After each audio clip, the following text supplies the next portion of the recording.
Ya, hai, selamat datang di channel Belajar Trading lagi. Yang pertama, ya mohon maaf ya, gue menghilang bagaikan avatar. Jadi, ya intinya gue balik lagi dan gue mulai bikin konten. Udah hampir setahun sih gue menghilang. Kenapa gue menghilang? Ya, karena banyak sekali pengalaman yang mesti gue kerjain gitu, nggak bisa gue tinggalin dan bikin motivasi gue agak menurun gitu. Nggak agak sih, sangat menurun. Ya intinya sekarang gue ada waktu luang dan gue bisa berbagi pengalaman yang gue temui gitu selama gue menghilang ini. Oke, jadi yang pertama gue akan bahas tentang sekilas dulu karena kita belajar trading kita akan lihat market outlook beberapa gitu. Jadi gue akan review tentang beberapa saham yang ada di Indonesia. Ya gue ambil dua yaitu BBRI sama PTBA. Jadi kalau BBRI itu saham Bank BRI itu perbankan, satu lagi Bank sama PTBA itu saham tentang mining atau pertambangan. Yang kedua gue akan jelasin tentang time value of money. Ketiga, Ponzi scams itu seperti apa, dan bundling and unbundling itu apaan, dan hubungannya dengan cutting budget itu apa, cost cutting itu apa, cost reducing itu apa. Oke, nah jadi selama gue menghilang ini gue belajar meriset tentang market outlook, melihatnya cara efisien tuh gimana. Soalnya prinsip dari gue tuh kalau cara analisanya gampang dan gue nyaman dengan hal tersebut dan gue bisa menjelaskan cara tersebut ke orang siapapun juga dengan mudah dan dia paham, berarti itu adalah cara yang tepat. Jadi selama ini gue menghilang adalah gue salah satunya adalah mencari cara yang tepat selama gue trading. Pola trading gue tuh seperti apa sih gitu. Oke, sebelum gue jelasin teori yang akan mau gue sampaikan ke lo gitu, yang pertama gue akan jelasin tipe-tipe trading. Oke, gue akan review ulang. Tipe trading itu ada macam-macam. Ada yang trading itu dengan time frame pengklasifikasiannya. Bisa time frame-nya pakai yang 1 menit atau kodenya biasanya 1M, atau pakai yang 5 menit atau kodenya 5M, atau pakai yang 15 menit atau 15M. Ada yang 30M, 30 menit maksudnya. Ada yang pakai 1H, maksudnya 1 jam. Candlesticknya, time frame-nya. Ada yang pakai 4 jam. Ada yang pakai uh, berapa lagi ya? 4 jam biasanya gue habis itu langsung ke D1 sih. Karena kan kalau gratisan biasanya langsung D1. Jadi 1 hari, 1 candlenya, time frame-nya. Ada yang 1 week, satu minggu, ada yang 1 bulan gitu. Gue mempelajari diri gue itu tipe orang yang kayak gimana. Karena kan ini tadi gue mengklasifikasikan berdasarkan uh, time frame yang ada. Tapi kalau berdasarkan tipe trader, itu ada yang namanya scalper. Scalper tuh ada di mana? Scalper tuh ada yang mainnya di menit. Di menit, 1 menit, 15 menit sampai 15 menit. Ini namanya tuh scalper. Nah, 30 sampai 1 jam ini biasanya namanya day trade. Nah, 4 sampai D1 ini swing trader. Oke, weekly sama bulanan ini namanya investor. Mostly investor mainnya di weekly sama bulanan. Oke. Nah, gue jelasin dulu siapa sih tipe-tipikal orang scalper tuh. Jadi, yang mau gue sampaikan di sini adalah ketika lu trading, lu harus memahami diri lu tipe yang mana. Karena agak susah menyesuaikan diri lu dengan diri orang lain. Jadi lu dengan trading ini lu bisa mencari jati diri lu sendiri gitu. Ada kalau lu nggak sabaran, ya lu masuk scalper ya berat.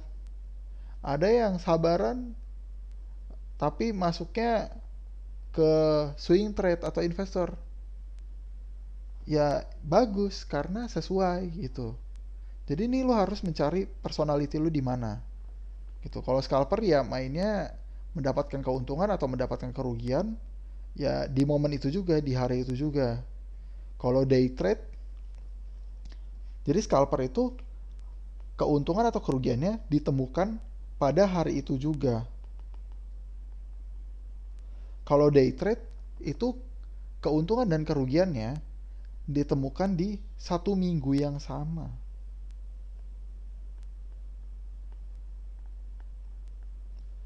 Nah, sedangkan kalau untuk tipe yang swing trader itu kerugian dan keuntungannya ditemukan di kisaran 1 sampai 3 minggu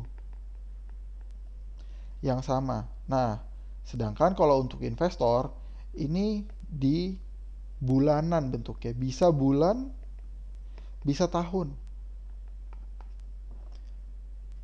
Karena jatuhnya dia investor. Kenapa sih investor berbeda dengan trader? Oke, ini gue agak menyimpang ya. Ini kita cek dulu udah berapa menit. Oke, udah 6 menit. Oke, gue akan bikin 10 menit aja dulu biar ringan gitu ya. Kenapa sih investor berbeda dengan si trader gitu?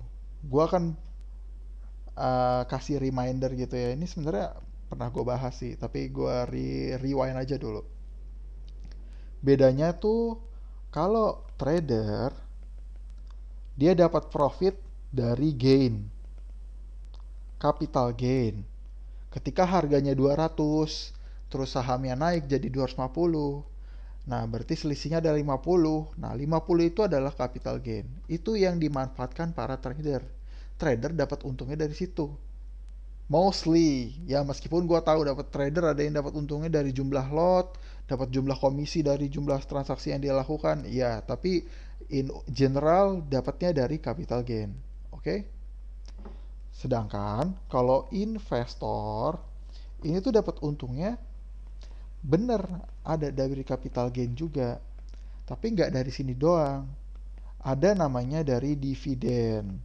Makanya kalau lu pernah nonton tuh di Too Big to Fail, itu film tentang ekonomi Amerika tahun 2008 tentang bubble propertinya, uh, di mana itu sebenarnya ada bank gede namanya Lehman Brothers. Tadinya tuh mau minta tolong sama si Warren Buffett untuk diinvest banknya, karena waktu itu banknya Lehman Brothers udah mau collapse. Tapi si Warren Buffett bilang, gue mau invest sih, tapi lu kasih dividen ke gue 6% ya per tahun, no matter what, gitu. Nah, akhirnya tawaran tersebut ditolak karena menurut Lehman Brothers itu kurang seksi atau kurang bagus lah tawarannya, kayak lu menghina gua gitu. Akhirnya ya Warren Buffett nggak jadi invest di Lehman Brothers gitu. Makanya si Warren Buffett itu dapat untungnya dari capital gain sama dividen. Sebenarnya ada beberapa lagi. Kalau lu investornya gede, lu bisa namanya memonopoli market.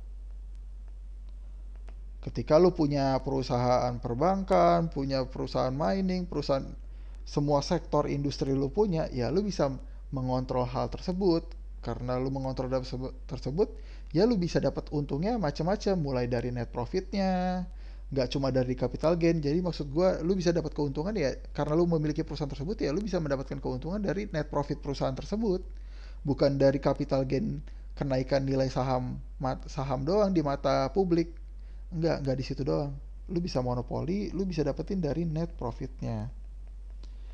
Oke, tapi ini untuk investor gede. Oke, syarat dan ketentuan berlaku. Tapi kalau lu investor kecil, ya lu hanya mendapatkan capital gain dan dividen saja. Tapi ingat, dividen itu hanya berlaku untuk kebijakan-kebijakan tertentu. Jadi itu tidak diwajibkan setiap tahun ada gitu. Jadi ya bisa ada, bisa enggak. Jangan terlalu berharap gitu. Tapi kalau lu investor gede ya lu bisa ngekat. Gue bakal invest, tapi dividen gue harus dikasih flat ya setiap tahun sekian.